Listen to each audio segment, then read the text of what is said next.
Hello दोस्तों, कैसे हैं। आज हम लोग बात करेंगे आवर्धन सूत्र और दर्पण सूत्र के बारे में। इस पार्ट में हम लोग, चूंकि दर्पण सूत्र ऐसे निकालना होता है, परंतु आपके सिलेबस से अब ये हटा दिया गया है। अब इसका डेरिवेशंस जो है, इसको निकालने के लिए ये आपको 12th क्लास में है, तो हम सीधे सीधे सूत्र पे विचार करते हैं और सूत्र को समझने की कोशिश करते हैं। सूत्र में क्या है कि दर्पण सूत्र कहा जाता है, मतलब ये केवल और केवल किस पे लागू होगा, दर्पण पे लागू होगा। तो दर्पण क्या होता है, दर्पण के पास क्या क्या होता है ये पहले जान लेते हैं। दर्पण के पास होता है फोकस दूरी। फोकस दूरी क्या होता है, फोकस दूरी होता है दर्पण के पास। ठीक है दोस्तों, तो फोकस दूरी दो चीज टाइप का होगा, या तो वो प्लस में होगा या तो वो क्या होगा, माइनस में होगा। अगर फोकस दूरी प्लस में है तो हम मानेंगे कि ये कैसा दर्पण है, उत्तल दर्पण है। और जब अगर फोकस दूरी माइनस में है तो ये कैसा दर्पण है, अवतल दर्पण है। तो ये चीज आपको याद रखना पड़ेगा, ध्यान रखना पड़ेगा। दूसरा हो सकता है वस्तु दूरी। क्या दोस्तों, वस्तु दूरी। वस्तु दूरी भी दो टाइप्स के आ सकते हैं, परंतु वस्तु दूरी हमेशा एक ही टाइप होते हैं। चूंकि वस्तु हमेशा बाईं ओर लिखा जाता है, तो वस्तु दूरी हमेशा माइनस में होगा दोस्तों। ठीक है। प्रतिबिंब दूरी, कौन सा, प्रतिबिंब दूरी, तो इसको भी से सूचित करते हैं जनरली। तो ये दो टाइप का हो सकता है, या तो माइनस में हो सकता है या तो प्लस में हो सकता है। अगर माइनस में है तो इसका मतलब है कि प्रतिबिंब कैसा है, वास्तविक है। और प्लस में है तो इसका मतलब है कि प्रतिबिंब कैसा है, काल्पनिक है, या इसी को कहीं कहीं क्या बोलते हैं, आभासी है। ठीक है। और वास्तविक है मतलब क्या है, उल्टा है। और काल्पनिक है मतलब क्या है, सीधा है। ठीक है दोस्तों, तो इसका संबंध क्या है, तो कहते हैं कि दर्पण सूत्र वास्तव में किसी दर्पण द्वारा बनाए गए प्रतिबिंब की दूरी, वस्तु की दूरी और उस दर्पण के फोकस दूरी के बीच का संबंध है। और वो संबंध होता है कि प्रतिबिंब की दूरी का व्युत्क्रम वस्तु के दूरी के व्युत्क्रम, वस्तु दूरी के व्युत्क्रम और प्रतिबिंब दूरी के जो व्युत्क्रम का योग होता है वो दर्पण के फोकस दूरी के व्युत्क्रम के बराबर होता है। ये चीज, वस्तु दूरी का व्युत्क्रम तथा प्रतिबिंब दूरी का व्युत्क्रम का योग उस दर्पण के फोकस दूरी के व्युत्क्रम के क्या होता है, बराबर होता है दोस्तों। तो ये आपका, अब प्लस माइनस आप चिन्ह पर पाटी का विशेष रूप से ख्याल रखें, और उसके बाद आपका यही दर्पण सूत्र है।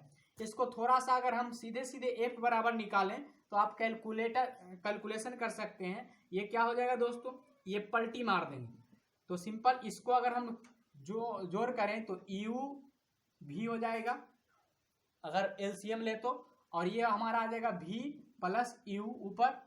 अब इधर पलटी मारेंगे तो इधर भी पलटी माराएगा, तो एक बराबर अगर सीधे सीधे देखें तो EU भी बट्टा EU प्लस भी हमारा एक बराबर आ गया। अगर भी बराबर ढूंढने कि भी बराबर क्या होगा, तो भी बराबर के लिए हम इसको इधर और इसको इधर कर लेंगे।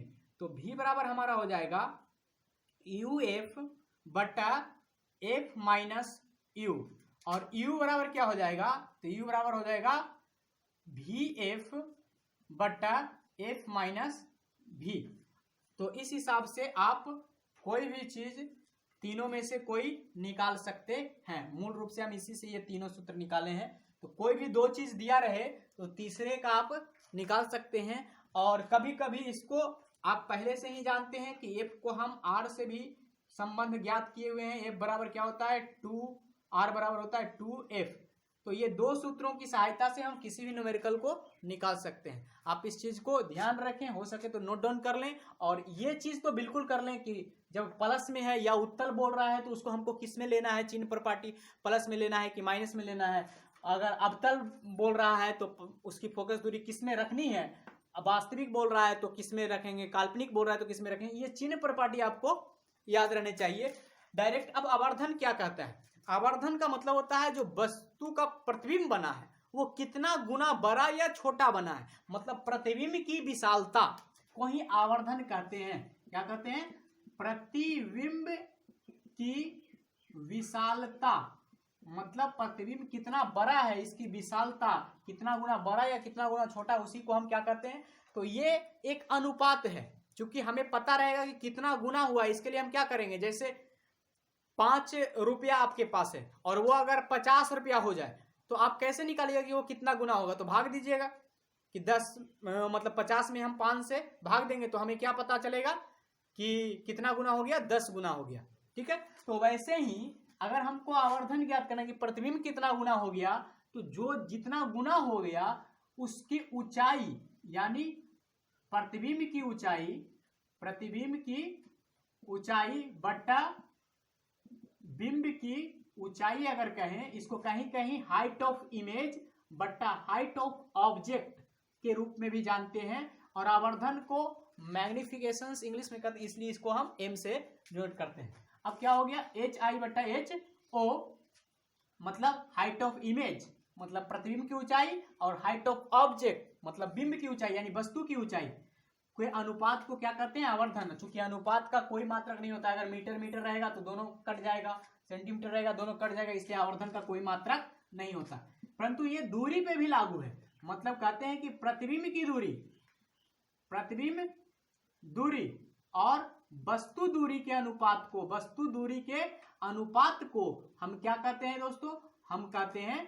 तो अब चूंकि वस्तु दूरी हमेशा किस में होती है, माइनस में होती है, प्रतिबिंब दूरी तो कुछ भी हो सकता है, तो भी, तो ये क्या हो गया हमारा माइनस भी बट्टा यू। अब देखिए एम एच आई बट्टा एच ओ के बराबर भी है और एम माइनस भी बाई यू के बराबर भी। तो हम तीनों में अगर एक साथ लिखें तो हम लिख सकते हैं एच आई बट्टा एच ओ, ठीक है, एच ओ बराबर माइनस भी बट्टा यू।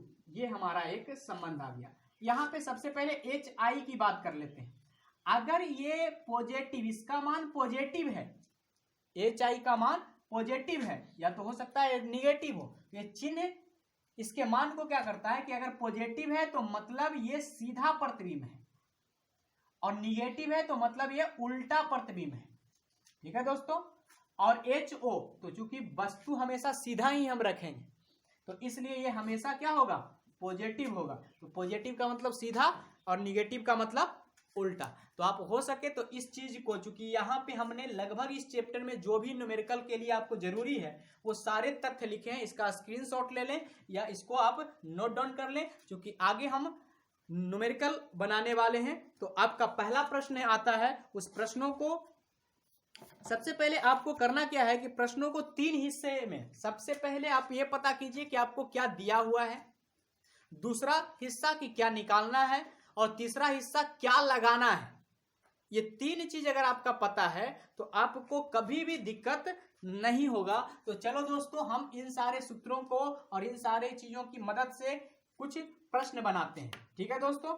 तो आगे यहाँ पे हम छोटा सा स्पेस ही केवल क्लीन किए हैं, इसके पीछे रीजन है कि ताकि आप यहाँ से अभी अभी देखते चलें। तो सीधे सीधे हम जो क्वेश्चन उठाएंगे, आपका ये बुक जो है इसके हम अंकित प्रश्न, कुछ अंकित प्रश्न ले रहे हैं। ये आपका बुक है हाई स्कूल भौतिकी 2, इसी के हम प्रश्न ले रहे हैं। जनरली तौर पे आपके आसपास में भी ये बुक बहुत ज़्यादा, तो आप अगर इस प्रश्न के लैंग्वेज की बात करें, और पेज नंबर है 20, और यहाँ पे अंकित प्रश्न है, उन प्रश्नों को हम सोल्व कर रहे हैं। तो चलिए दोस्तों, इसमें अंकित प्रश्न का पहला लेते हैं। हमने क्या बोला, सबसे पहले हमें क्या पता करना चाहिए कि क्या दिया हुआ है। तो प्रश्न पढ़ते हैं। कहता है एक अवतल दर्पण की फोकस दूरी। सबसे पहले आप अपने दिमाग में लाइए, दर्पण कौन सा है, अवतल दर्पण, इसकी फोकस दूरी मतलब एफ, अवतल का फोकस दूरी ऋणात्मक होगा। कहता है 20 सेंटीमीटर, कितनी है, 20 सेंटीमीटर। तो हम क्या लिखेंगे, माइनस 20 सेंटीमीटर। क्यों माइनस लिखे, क्योंकि ये अवतल है। ठीक है दोस्तों, आगे बात करते हैं। कहता है एक वस्तु दर्पण के ध्रुव से 30 सेंटीमीटर की दूरी पर रखी गई है। वस्तु दूरी मतलब वस्तु रखी गई है ध्रुव से कितने, 30 सेंटीमीटर। क्योंकि वस्तु दूरी हमेशा क्या होती है, माइनस में होती है, मतलब यू का मान क्या हो गया, 30। तो कहता है कि आप प्रतिबिंब कहां बनेगा, मतलब हमें क्या ज्ञात करना है, भी ज्ञात करना है। तो क्या हमारे पास कोई ऐसा सूत्र है जो इन तीनों रखे, तो हाँ, दर्पण सूत्र है, 1/v, एफ बराबर 1/u प्लस 1/v। आप याद रखें, जो भी मान आपका चिन्ह के साथ रखें तो क्या हो जाएगा दोस्तों, अब हमारा एफ पता है, मतलब O1 बट्टा माइनस 20 लिखेंगे इस सूत्र पे। उसके बाद क्या लिखेंगे, O1 बट्टा यू, मतलब O1 बट्टा माइनस 30 लिखेंगे और प्लस 1 बट्टा भी हो जाएगा। भी को उधर छोड़ देते हैं, इसको इधर ले आते हैं। ठीक है दोस्तों, सिंपल जैसे एक्स का मान निकालते हैं तो हो गया 1 माइनस 1 बट्टा 20 और ये माइनस वाला आएगा तो किस में आ जाएगा, प्लस में। तो प्लस 1 बट्टा 30। 30-20 के एलसीएम कितना होता है दोस्तों, तो 30-20 का एलसीएम, ये आप माइनस नीचे लिखिए या ऊपर लिखिए, इससे कोई फर्क नहीं पड़ता। तो 30-20 का एलसीएम कितना हो गया, 60। कितना, 60। तो कितना बार में, तो 20 या 60 तो -3 और 30 दूना 60 तो +2। कितना आ गया दोस्तों, माइनस कितना, 1 बट्टा 60। अब 1 बट्टा भी बराबर ये आया, हमको क्या चाहिए, भी बराबर। तो भी बराबर इसको पलट देंगे तो कितना आ जाएगा, -60। अब ये -60 क्या बता रहा है कि जो प्रतिबिंब बन रहा है वो 60 सेंटीमीटर की दूरी पर है। और ये माइनस साइन क्या बता रहा है कि प्रतिबिंब कैसा बन रहा है, तो प्रतिबिंब वास्तविक बन रहा है। क्या, वास्तविक। और उल्टा कितने दूरी पे बन रहा है, 60 सेंटीमीटर की दूरी पे बन रहा है। तो ये क्वेश्चन आप समझ गए होंगे दोस्तों। अगले क्वेश्चन को हम लेते हैं। अगला क्वेश्चन आप समझ गए होंगे कैसे बना रहे हैं। हम क्या करते हैं, सबसे पहले इनकी जरूरत के अनुसार हम चलते हैं। तो क्वेश्चंस में जो को क्या दिया हुआ ये चीज, उसके बाद कहां से हम इसको निकालेंगे, कैसे लगाएंगे, इस पे बात करते हैं। आगे दूसरा क्वेश्चन हम देखते हैं। दूसरा क्वेश्चन आपका है, किसी अवतल दर्पण के सामने, सबसे पहले दर्पण कौन सा है दोस्तों, अवतल है। अपने माइंड में फिक्स कर लें कि अवतल है। अवतल दर्पण के सामने 30 सेंटीमीटर की दूरी पर स्थित वस्तु का, तो वस्तु क्या है दोस्तों, यू कितना, 30 सेंटीमीटर। माइनस में कि प्लस में, तो माइनस में, चूंकि वस्तु दूरी हमेशा किस में होता है, माइनस में होता है। और वस्तु का प्रतिबिंब दर्पण के पीछे बनता है, दर्पण के पीछे बनता है। तो दर्पण के पीछे कैसा प्रतिबिंब बनता है, वास्तविक बनता है। और वास्तविक प्रतिबिंब कैसा होता है दोस्तों, पॉजिटिव होता है। भले काल्पनिक बनता है, दर्पण के पीछे काल्पनिक बनता है, पॉजिटिव में तो लेंगे। तो दर्पण के पीछे बन रहा है, तो ये सारी चीज आपको अपने माइंड में रखना चाहिए कि काल्पनिक प्रतिबिंब चूंकि पीछे बन रहा है तो वो काल्पनिक है कि वास्तविक है, आगे बन रहा है तो काल्पनिक है कि वास्तविक है, उसको निगेटिव लें कि पॉजिटिव लें, ये सारे हमने पीछे के बहुत सारे पार्ट में आपको समझाए। तो प्लस कितना ले लिए, 40 सेंटीमीटर। तो कहता है, तो दर्पण की फोकस दूरी निकालिए, मतलब क्या निकालिए, एफ निकालिए। तो सबसे पहले हमें ये ढूंढना पड़ेगा दोस्तों कि कौन सा ऐसा सूत्र हमारे पास है जिसमें ये तीनों चीजें हैं। तो वो दर्पण सूत्र है, मतलब O1 बट्टा एफ बराबर हमारा क्या होता है, तो O1 बट्टा यू, तो O1 बट्टा -30 और प्लस O1 बट्टा 40। तो O1 बट्टा 40 को क्या करेंगे दोस्तों, 40 और 30 का लघुत्तम कितना हो गया, 4-3 का लघुत्तम 12, मतलब ये को शून्य बैठा दिए। अब ये क्या हो गया, 30 से भाग देंगे तो कितना बार में, 4 बार में। और 40 से भाग देंगे तो कितना बार में, 3 बार में। तो 4-3 कितना हो गया दोस्तों, 4-3 हो गया। भलू के यहाँ -4 है तो 1 हो गया, 1 बटा कितना हो गया, 120, वो भी माइनस में, तो एफ हो गया। अब ये तो अवतल था, ये तो पहले से ही पता था। अब अगर हम एफ का मान निकालें तो ये पलटी मार देंगे, तो पलटी मारें तो कितना होगा, -1 बटा 20, मतलब 120 सेंटीमीटर हमारा क्या आ गया, आंसर आ गया। देखिए 1 बटा एफ का मान ये आता है, इसको आंसर मत लिख दीजिएगा, हमको एफ का मान निकालना है, फोकस दूरी निकालना है, तो इसको पलटी मार के हम लिखेंगे। ठीक है, तो ये एफ हो जाएगा। तो आगे तीसरे प्रश्न पे आते हैं। तीसरा प्रश्न आपका यहाँ बनाया हुआ है दोस्तों, इसलिए हम उसको नहीं बनाते हैं। चौथे प्रश्न की बात कर लेते हैं। ठीक है, और आपका यहाँ टोटल मिलाकर 10 प्रश्न है। तो इसके लिए शायद एक पार्ट हमको और चाहिए। तो अगले पार्ट में इसके प्रत्येक के क्वेश्चन आंसर की किस टाइप से आएंगे और इस न्यूमेरिकल प्रश्नों को हम बात करेंगे। तो अगला जो होगा आखिरी पार्ट होगा इस चैप्टर का, दर्पण द्वारा परावर्तन का। आप बाकी सारे पार्ट को जरूर देख लें, क्योंकि अगर सारे क्वेश्चंस को बनाएंगे तो ये लंबा चला जाएगा और आपको प्रैक्टिस करने के लिए, इसको रिवाइज करने के लिए थोड़ा टाइम चाहिए। आपको हम 3 काम देते हैं। पहला काम ये है कि आप चाहे कोई भी बुक हो आपके पास, कहीं का भी कुछ भी हो, आप उसे पढ़ लें। दूसरा काम है आप एनसीईआरटी अगर हो सके तो एनसीईआरटी को एक बार जरूर पढ़ लें। तीसरा काम आपका है कि आप हमारे नोट्स के या पीडीएफ के भरोसे ना रहें, आप एक बार पढ़ के कीवर्ड जितने भी हों इसमें वो सारे निकाल लें। हो सके तो इसका मेमोरी मैप भी आप बना लें और इसमें चित्रों की प्रैक्टिस, क्योंकि ये पूरा का पूरा फिगर जो है हमारे माइंड में होना चाहिए, तो इसके लिए आप चित्रों की प्रैक्टिस करें और जो किरण आरेख हम खींचते हैं उसके द्वारा समझने की कोशिश करें। तो आप जाके कोई भी बुक इस चैप्टर का पढ़ लें, और अगर कमेंट में अगर आपको और भी चीज चाहिए तो आप क्या करें कि उसका फोटो खींचें और हमारे व्हाट्सएप नंबर पे आप भेज दें कि हाँ इस क्वेश्चन का जो दर्पण से रिलेटेड है उस क्वेश्चन को। हमारा व्हाट्सएप नंबर 8651363636970, इस पे आप भेज दें। हम अगले जो पार्ट बनाएंगे उसमें आपके सारे क्वेश्चंस, जो भी क्वेश्चंस भेजे जाएंगे चाहे जैसे भी हो, किसी भी बुक से हो, केवल इस टॉपिक से रिलेटेड है तो उस न्यूमेरिकल को ही हम लेंगे, अगर आप खुद से पहले जाकर बनाएं। गुड लक दोस्तों, फिर